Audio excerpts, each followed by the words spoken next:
શ્રી ગણેશાય નમઃ. માતા સરસ્વતીને નમઃ.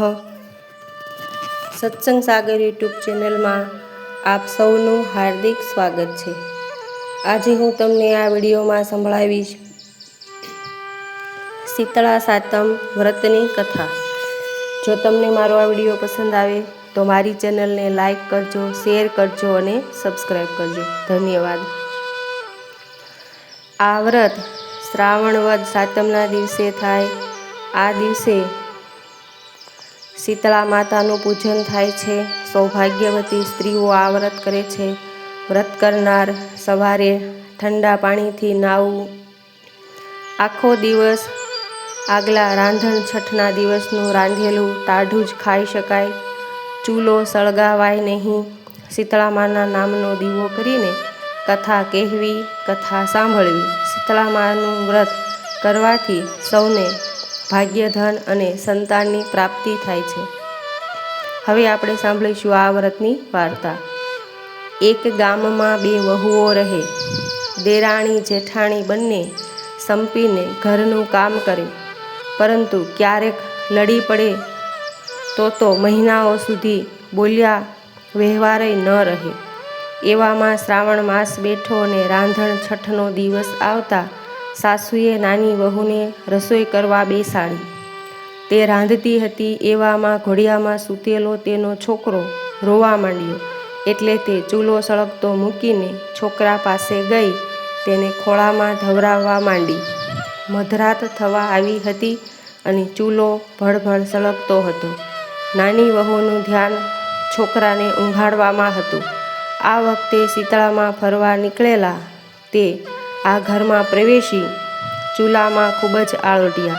અગ્નિમાં દાઝેલા શીતળામાએ શાપ આપ્યો, જેણે મારું શરીર બાળ્યું તેનું પેટ બાળજો. વહુને આ વાતની ખબર નહીં. તે તો છોકરાને ઊંઘાડતા ઊંઘી ગઈ ને છોકરો સૂઈ રહ્યો હતો. આખી રાત ચૂલો સળગતો રહ્યો.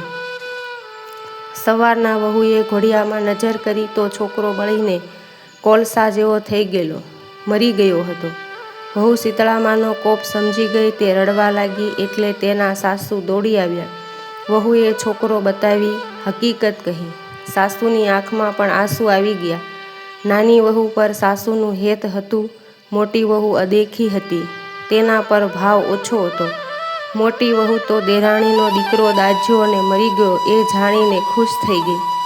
સાસુએ નાની વહુને આશ્વાસન આપ્યું, આ તો શીતળામાનો કોપ છે, માટે તું શીતળામા પાસે જા અને એને આજીજી કર કે મારી ભૂલ થઈ ગઈ, છોકરાને જીવતો કરો.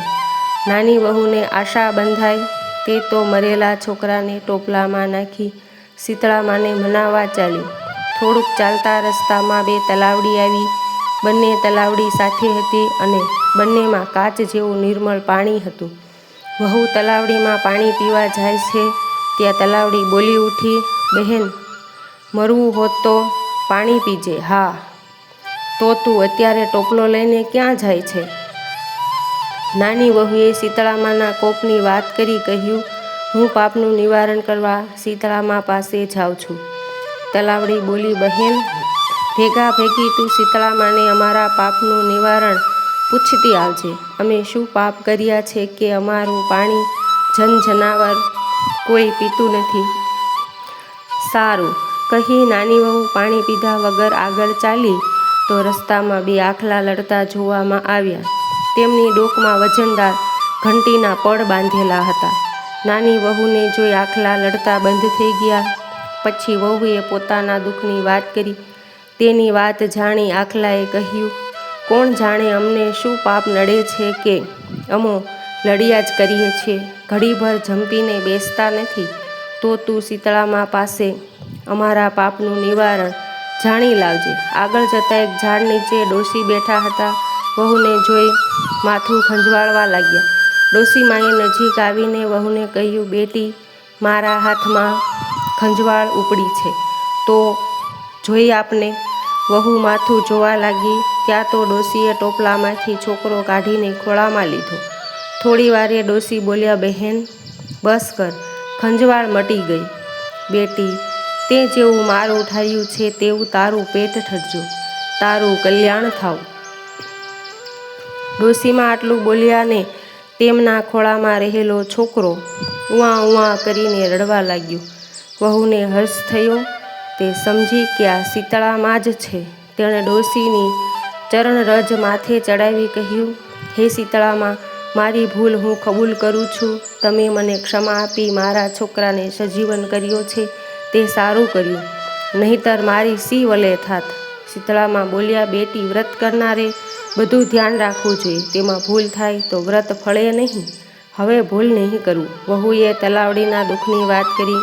શીતળામાં કહે, બેટી, આગલા ભવમાં એ બંને તલાવડીઓ શોક્યો હતી. બંને ઝેરેલી, રોજ લડે.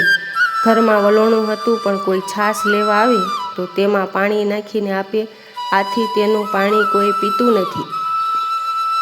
હવે તું જઈને તેમાંથી એક ખોબો પાણી પીજે, એટલે એમના પાપ દૂર થશે અને બધા એનું પાણી પીવા માંડશે. આખલાના પાપના નિવારણ માટે શીતળામાએ કહ્યું, આગલા ભવમાં બંને સ્ત્રી રૂપે દેરાણી જેઠાણી હતી. બંનેના આવા ટૂંકા મન કે ઘરમાં ઘંટી અને ખાંડણિયું, છતાં કોઈને દળવા ખાંડવા દે નહીં. એ પાપે આ ભવમાં આખલા સ્વરૂપે બંને લડે છે. હવે તું જઈને બંનેના ગળામાંથી ઘંટીના પડ છોડી નાખજે, એટલે બંને લડતા બંધ થઈ જશે. શીતળામાં આશીર્વાદ આપી અંતર ધ્યાન થયા અને વહુ સજીવન થયેલા છોકરાને લઈને ઘર તરફ ચાલી નીકળી. રસ્તામાં તેણે પેલા બે આખલાના ગળામાંથી ઘંટીના પડ છોડી નાખ્યા, એટલે તેઓ લડતા બંધ થઈ ગયા. આગળ જતાં તલાવડી આવી. વહુએ તેમાંથી એક ખોબો પાણી પીધું. તે સાથે જ ત્યાં આગળ પંખીઓ ઉડી આવીને પાણી પીવા લાગ્યા. ઘેર જઈ વહુએ જીવતા છોકરાને બતાવ્યો તો સાસુને આનંદ થયો, પણ જેઠાણી મનમાં કોલસો થઈ ગઈ. શ્રાવણ માસ આવતા જેઠાણીના મનમાં થયું કે હું પણ દેરાણીની જેમ શીતળામાના આશીર્વાદ મેળવું. રાંધણ છઠના દિવસે જેઠાણી છોકરાને ઘોડિયામાં સુવડાવીને રાંધવા બેઠી.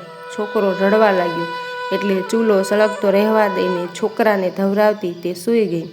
ફરવા નીકળેલા શીતળામાં આ ઘરમાં ચૂલો સળગતો જોઈ ચૂલામાં ખૂબ આળોટ્યા. આથી તેમના શરીરે ફોલ્લા પડી ગયા.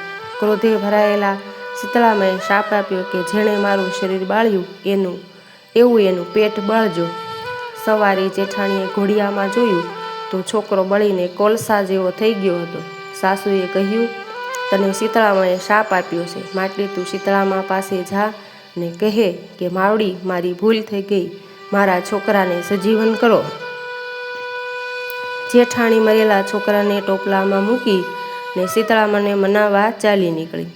રસ્તામાં પેલી તલાવડીઓએ પોતાનો સંદેશો શીતળામાને પહોંચાડવા કહ્યું તો જેઠાણીએ ગુસ્સો કરીને કહ્યું કે હું વળી ક્યાં પારકી પંચાત કરવા બેસું, હું તો આ ચાલી.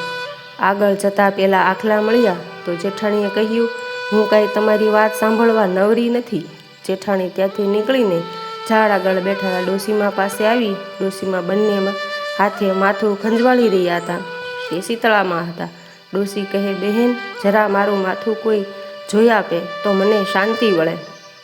જેઠાણી મોં મચકોડી બોલી, હું તારા જેવી નવરી નથી, હું તો આ ચાલી. ડોશી બોલ્યા, બાઈ, કોઈનું ભલું કરીએ તો આપણું ભલું થાય. જેવા કર્મ એવા ફળ મળ્યા વગર રહેતા નથી. માટે મારી પાસે બેસ અને મારા માથામાં હાથ ફેરવીને જવું હોય ત્યાં જજે.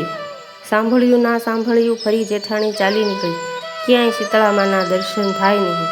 કે ડોશીના સ્વરૂપમાં શીતળામાને ઓળખે તો તેનો ઉદ્ધાર થઈ જાત.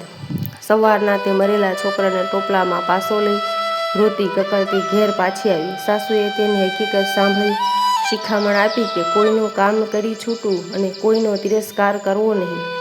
નમે તે સૌને ગમે.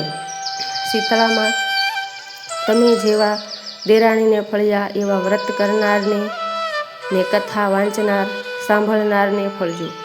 જય શીતળામાં.